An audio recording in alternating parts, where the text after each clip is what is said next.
First, some context. So this is what we know about Hurricane Harvey. In case you can't read, I'm just going to read through it quickly. 130-mile-per-hour winds swept through the city.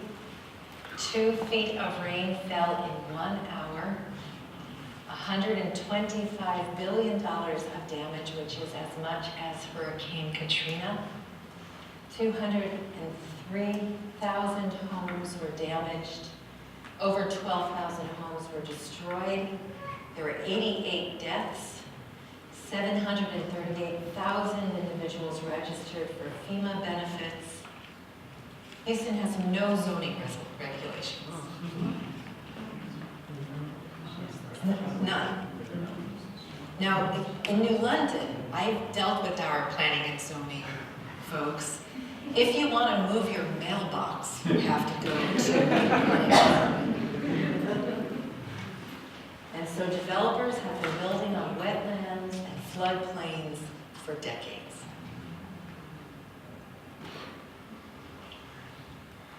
So since I was with you last, I've been to Houston and back. This was my 5th trip to Houston, to Texas. Don't mess with Texas. Truth be told, the Lone Star State makes me a little nervous. And then, Kyle, I'm sorry. I know it's your homeland. That makes you nervous too. You're here. Yeah, there you go. And then, as if on cue, the first bumper sticker I see in the taxi to the hotel says, "Guns, God, and Glory." Welcome to Texas. Yes. This one is my 2nd service trip. The first was to Mississippi a year after Hurricane Katrina hit, which was also with the Unitarian Universalist Service Committee.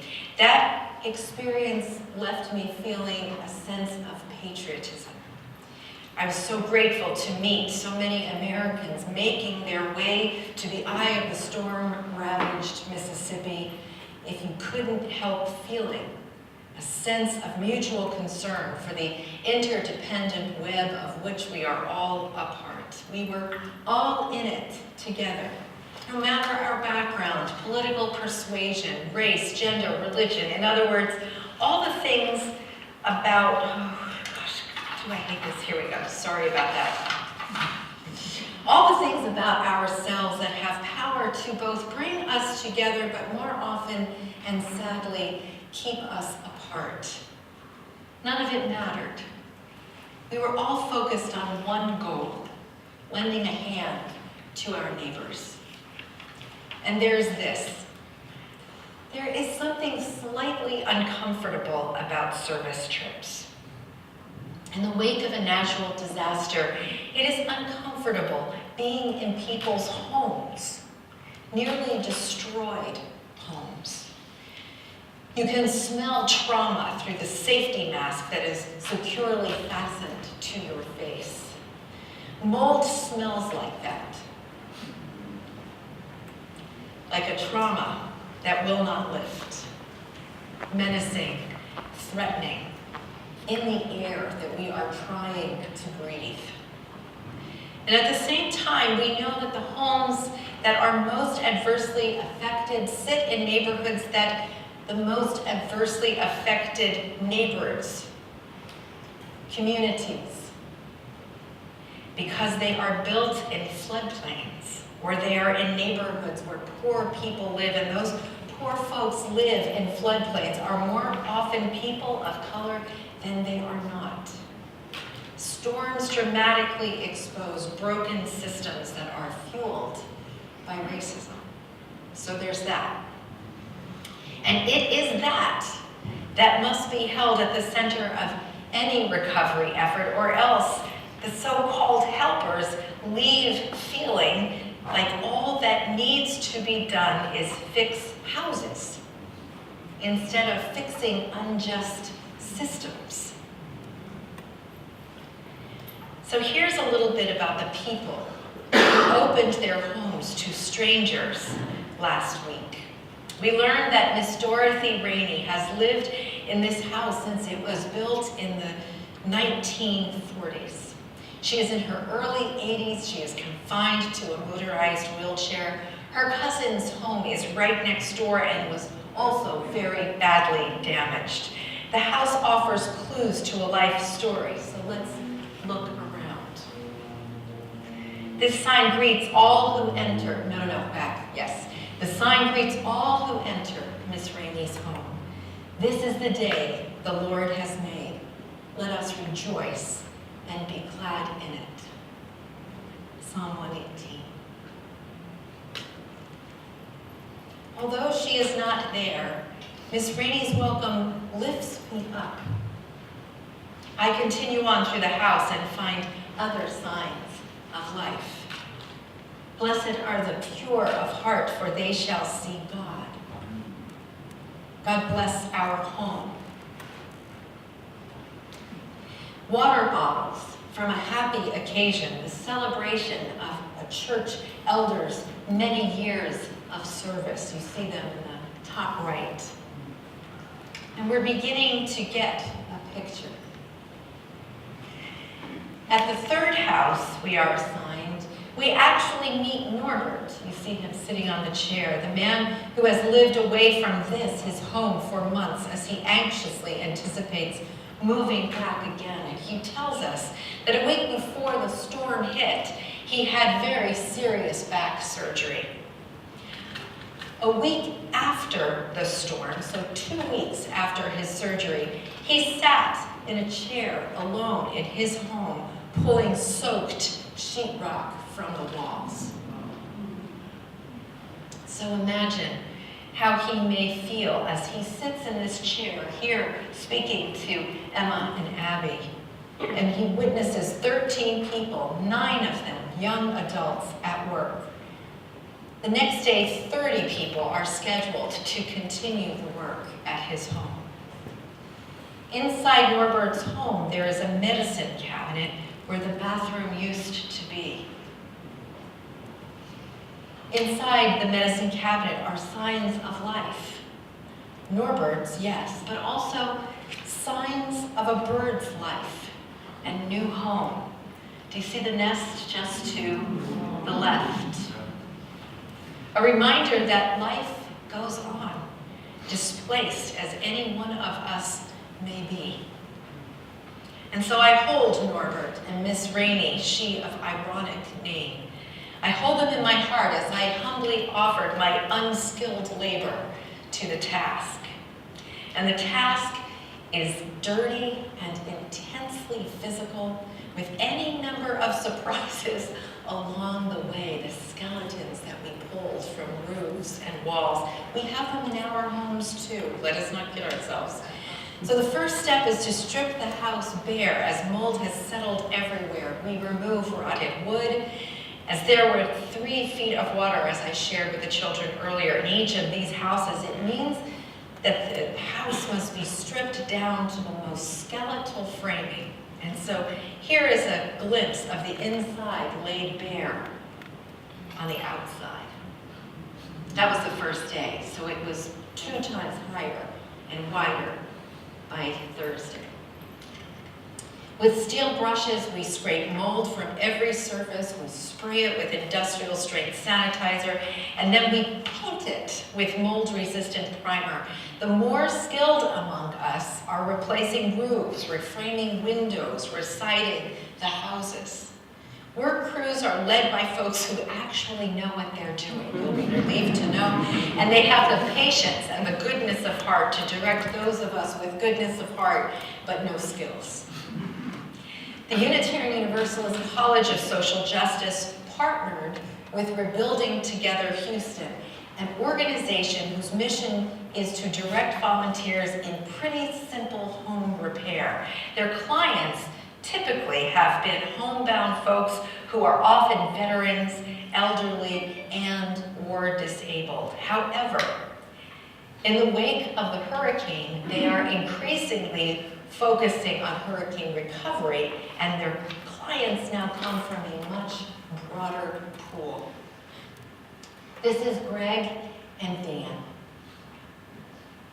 Dan, who is in the yellow shirt, is Rebuilding Together Houston's chief operating officer, but he says he prefers to be on the work sites rather than in the office.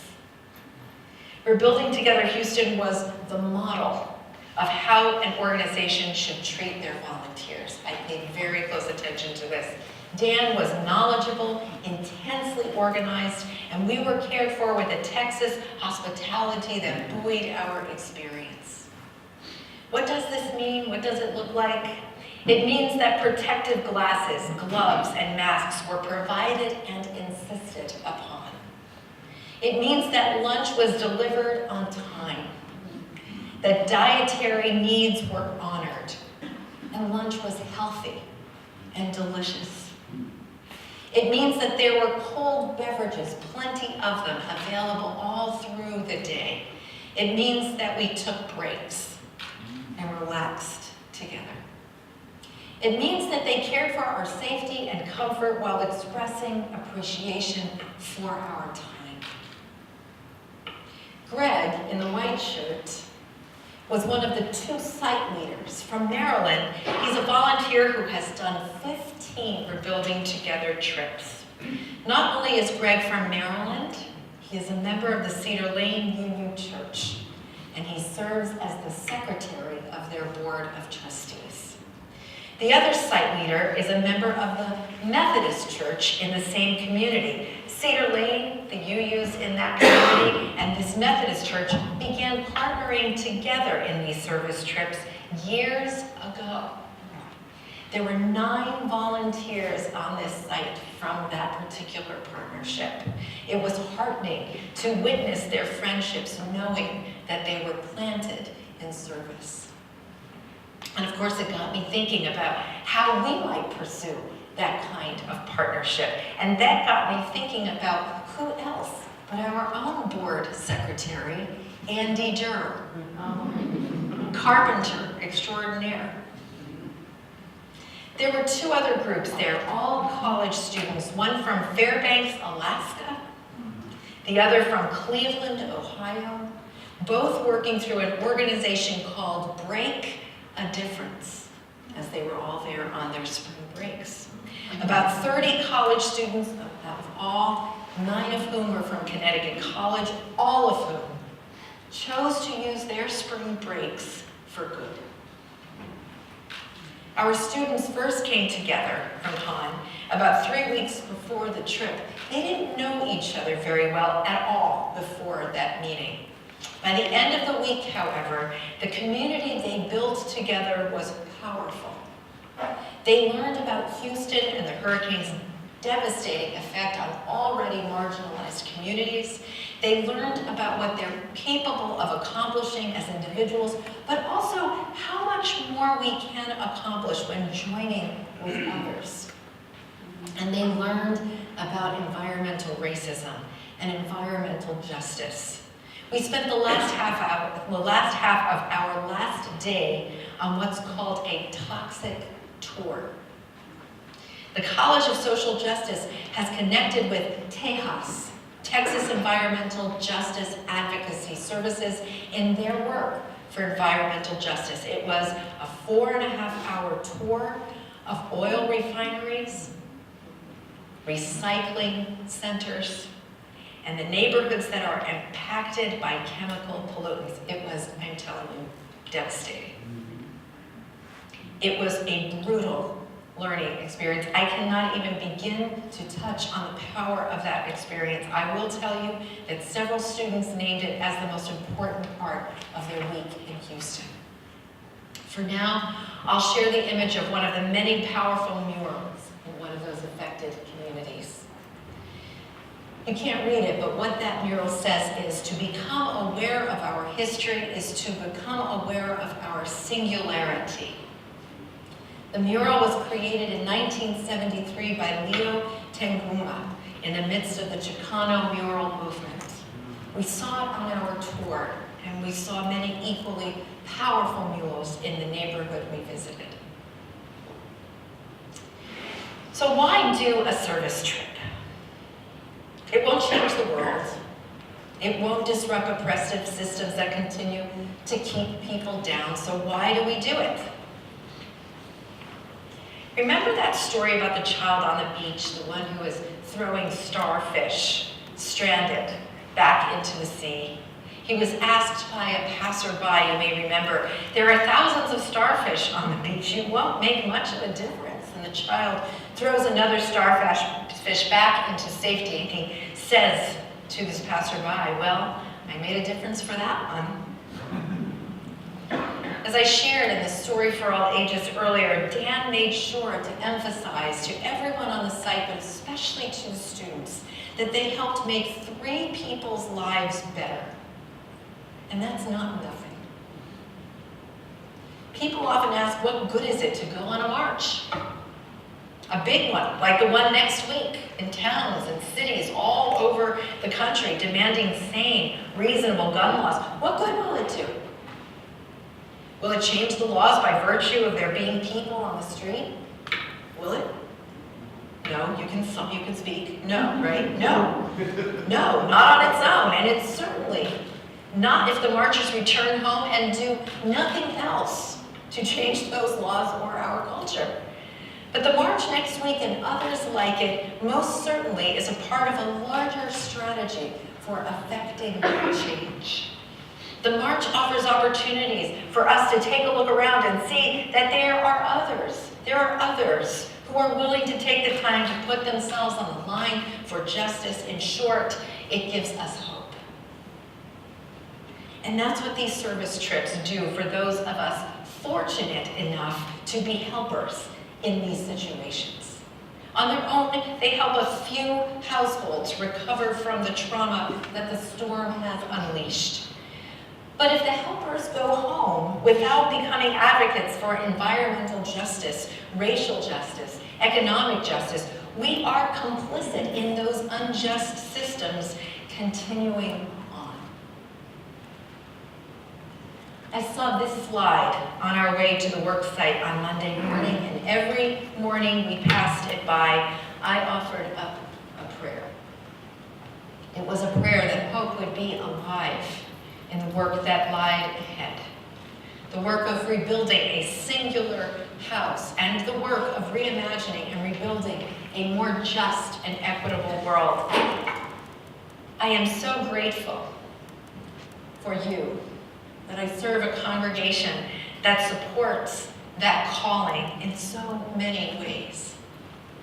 Today, I thank you for your support and your enthusiasm for my participation in this experience. And I end asking for your prayers and good thoughts and love for our siblings in Houston and in all the places suffering from trauma that is essentially of our own making. As the wise man said, we must divest ourselves of our egotistical habit of seeing ourselves as masters of the universe who can do whatever occurs to us.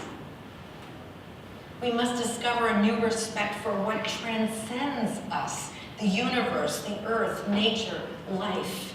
Our respect for other people and nations and cultures can only grow from a humble respect for the cosmic order and from an awareness that we are part of it, that we share in it.